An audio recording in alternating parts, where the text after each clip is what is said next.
Good morning all of you. आज के इस वीडियो में हम हिस्ट्री के चैप्टर नंबर 1 को क्विक समराइज़ करने जा रहे हैं। और समराइज़ हम कैसे करेंगे? समराइज़ हम एमसीक्यू क्वेश्चन की बेस पर करेंगे। अगर आप रियली एग्जाम की तैयारी कर रहे हैं तो ये वीडियो आपके लिए बहुत ही इंपॉर्टेंट होने वाला है। तो आइए स्टार्ट करते हैं आज का वीडियो। क्वेश्चन नंबर वन के अंदर आपको बताना है कि जो फ्रेंच रेवोल्यूशन हुआ था उस टाइम पर फ्रांस का एम्परर कौन था। तो यहाँ पर 4 ऑप्शन दे रखे हैं आपको। तो इन 4 ऑप्शन में लुइस 16 वाला जो ऑप्शन है वो करेक्ट है। तो हमारा ऑप्शन नंबर बी सही हो जाएगा। क्वेश्चन नंबर 2, लुइस 16 किस डायनेस्टी से बिलोंग करता था? तो उसका आंसर होगा लुइस 16 बूर्बो डायनेस्टी से बिलोंग करता था। तो ऑप्शन नंबर सी सही हो जाएगा। क्वेश्चन नंबर 3, लुइस 16 की क्वीन का क्या नाम था? तो लुइस 16 की क्वीन का नाम था मैरी एंटोनिएट। तो इसका ऑप्शन नंबर बी सही हो जाएगा। क्वेश्चन नंबर 4, 18वीं सेंचुरी में फ्रांस की सोसाइटी किन किन एस्टेट्स में डिवाइड थी? तो फ्रांस की सोसाइटी जो थी उस टाइम पर 3 एस्टेट में डिवाइड थी। First estate, second estate and third estate. तो ऑप्शन नंबर डी सही हो जाएगा। क्वेश्चन नंबर 5, फर्स्ट एस्टेट में कौन कौन से लोग शामिल होते थे? तो फर्स्ट एस्टेट के अंदर चर्च भी होती थी एंड क्लर्जी भी होती थी। तो इसका ऑप्शन नंबर डी हो जाएगा। इसमें लिखा है both A and B. Question number 6, second estate में कौन कौन से लोग होते थे? तो इसके अंदर नोबल्स होते थे एंड इसके अंदर लैंडलॉर्ड्स होते थे। इसके अंदर क्लर्जी नहीं होता था। तो ऑप्शन नंबर आपका डी सही हो जाएगा, both A and C. Question number 7, third estate के अंदर कौन कौन से लोग होते थे? तो इसके अंदर वर्कर भी होते थे, लॉयर भी होते थे, पीसेंट भी होते थे। तो आपका ऑप्शन नंबर डी सी हो जाएगा, all of these. Question number 8, इसमें बताना है आपको कि 18वीं सेंचुरी में फ्रेंच सोसाइटी की कौन सा फीचर नहीं था? Option number A, society was divided into 3 estate, जो सही है। सोसाइटी 3 एस्टेट में डिवाइड थी। Option number B, first estate and second estate को जन्म से ही स्पेशल राइट प्राप्त थे। तो ये भी सही आंसर है। ऑप्शन नंबर सी, पॉपुलेशन का 90% क्या था? पीसेंट थे। तो ये भी ऑप्शन सही है। एंड लास्ट ऑप्शन दे रखा है इसमें, about 60% of the land was on by the pheasant. तो ऑप्शन नंबर डी आपका गलत आंसर है, क्योंकि 60% लैंड किसानों के पास में नहीं होती थी। क्वेश्चन नंबर 9 के अंदर आपको बताना है कि ऐसे कौन कौन से एस्टेट होते थे जिन्हें जन्म से ही स्पेशल राइट प्राप्त होते थे। तो कौन कौन से एस्टेट थे? एक था फर्स्ट एस्टेट एंड दूसरा था सेकंड एस्टेट। तो ऑप्शन नंबर डी सही हो जाएगा, both A and B. Question number 10 में आपको बताना है कि ऐसा कौन सा एस्टेट था जिससे सब प्रकार के टैक्स पे करने होते थे। थर्ड एस्टेट को सभी प्रकार के टैक्स पे करने होते थे। तो ऑप्शन नंबर सी आपका सही हो जाएगा। क्वेश्चन नंबर 11, ऐसे कौन कौन से एस्टेट थे जिन्हें किसी भी प्रकार का टैक्स पे नहीं करना होता था? तो वो थे आपके first estate and second estate. तो ऑप्शन नंबर डी आपका सही हो जाएगा। क्वेश्चन नंबर 12 में आपको उस डायरेक्ट टैक्स का नाम बताना है जिसे स्टेट के द्वारा से कलेक्ट किया जाता था। और यह टैक्स किससे कलेक्ट किया जाता था? तो ये टैक्स कलेक्ट किया जाता था members of the third estate. तो उस टैक्स का नाम क्या है? टाइल। तो ऑप्शन नंबर सी आपका सही हो जाएगा। क्वेश्चन नंबर 13, चर्च के द्वारा से ऐसा कौन सा टैक्स लिया जाता था जो एग्रीकल्चर प्रोड्यूस का 1/10 पार्ट होता था? तो उसका नाम था टाइड। तो ऑप्शन नंबर ए आपका सही हो जाएगा। क्वेश्चन नंबर 14, एक टैक्स जिसका नाम टाइड था किसानों से कौन कलेक्ट करता था? तो ये टैक्स कलेक्ट करती थी चर्च। तो ऑप्शन नंबर बी आपका सही हो जाएगा। क्वेश्चन नंबर 15, ऐसी सिचुएशन जिसमें लिवलीहुड के मीन्स खतरे में पहुंच जाते हैं तो उसे हम कहते हैं सब्सटेंस क्राइसिस। तो ऑप्शन नंबर सी आपका सही हो जाएगा। क्वेश्चन नंबर 16 में आपको 4 नेम दे रखे हैं, John Locke, Rousseau, Montesquieu and Robespierre. तो आपको यहाँ पर आइडेंटिफाई करना है कि यहाँ पर ऐसे कौन कौन से फिलोसफर थे जिन्होंने फ्रेंच रेवोल्यूशन में बहुत ही इंपॉर्टेंट रोल प्ले किया था। तो ऐसे फिलोसफर के नेम कौन कौन से थे? एक था जॉन लॉक, दूसरा था रूसो एंड तीसरा था मॉन्टेस्क्यू। इसमें रॉबेस्पियर नहीं था। तो ऑप्शन नंबर आपका बी सही हो जाएगा, 1, 2 एंड 3। क्वेश्चन नंबर 17 में आपको ऐसे फिलोसफर का नाम फाइंड करना है जिसने फ्रेंच रेवोल्यूशन के अंदर इंपॉर्टेंट रोल प्ले नहीं किया था। तो 3 तो आपको नाम दिखाई दे रहे हैं, रूसो, मॉन्टेस्क्यू, जॉन लॉक। इन्होंने तो किया था लेकिन रॉबेस्पियर ने नहीं किया था। तो ऑप्शन नंबर ए आपका सही ऑप्शन हो जाएगा। Question number 18, two treatise of the government नाम की पुस्तक किसने लिखी थी? तो उसका आंसर हो जाएगा option number A, John Locke.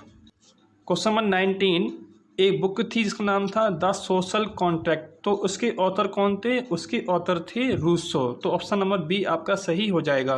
Question number 20, the spirit of the lost book किसने लिखी थी? तो उसके ऑथर थे मॉन्टेस्क्यू। तो ऑप्शन नंबर आपका सी सही हो जाएगा। क्वेश्चन नंबर 21 के अंदर आपको उस बुक का नाम बताना है जो गवर्नमेंट के अंदर डिवीजन ऑफ पावर को प्रपोज करती है।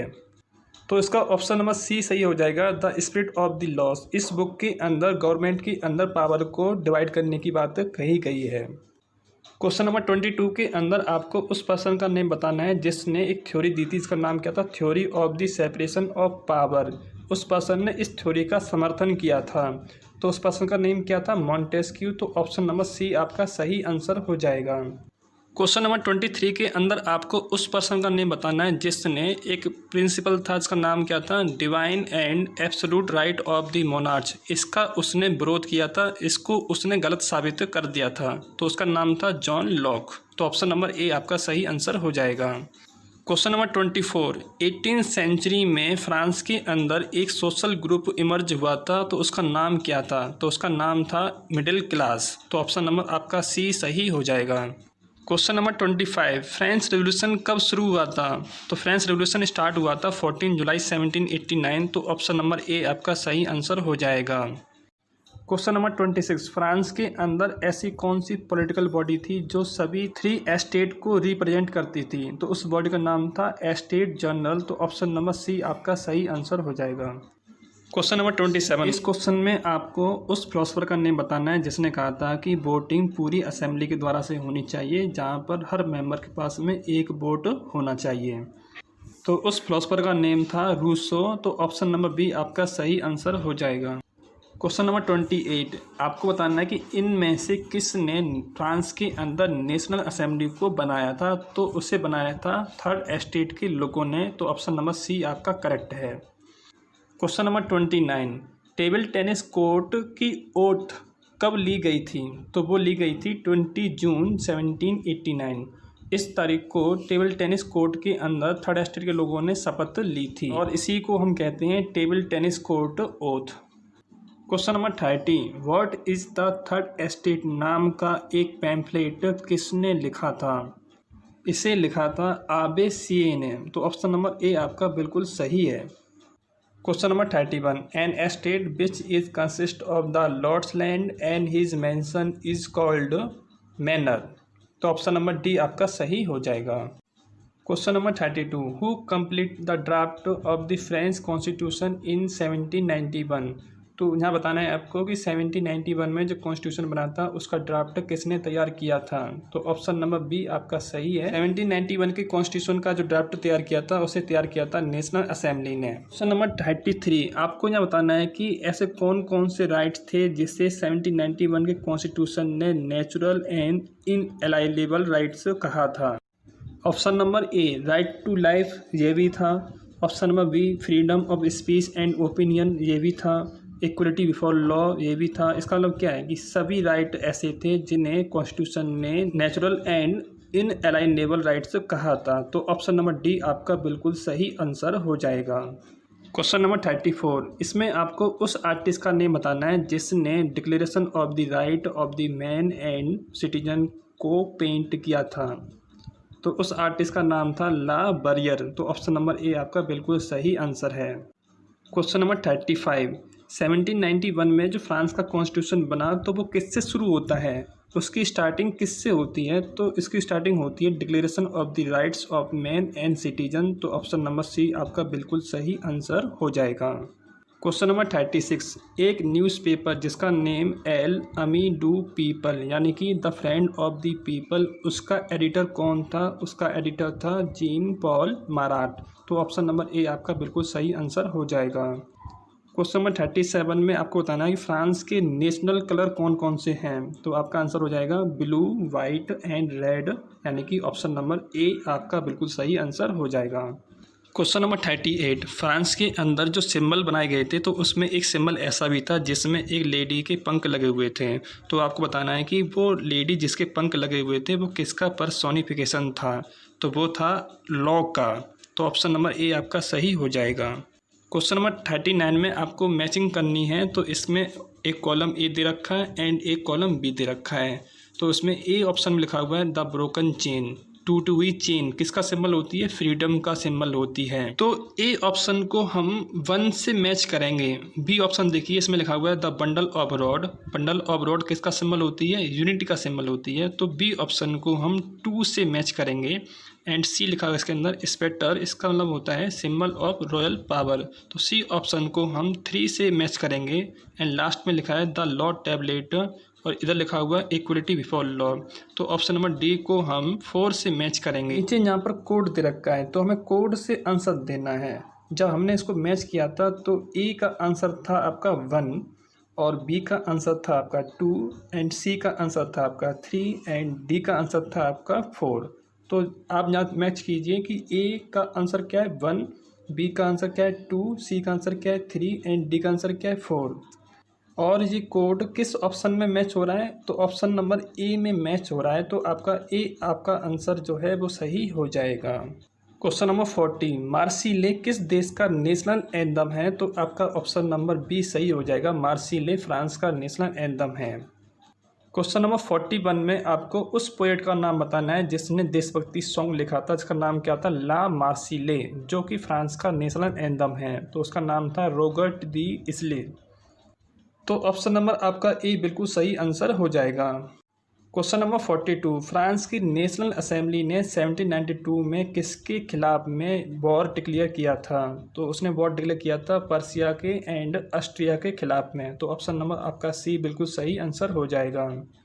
क्वेश्चन नंबर 43, फ्रांस के अंदर जो न्यू असेंबली इलेक्ट की गई थी जिसने मोनार्ची को एंड कर दिया था एंड फ्रांस को एक रिपब्लिक डिक्लेयर कर दिया था, तो उस असेंबली का नेम क्या था?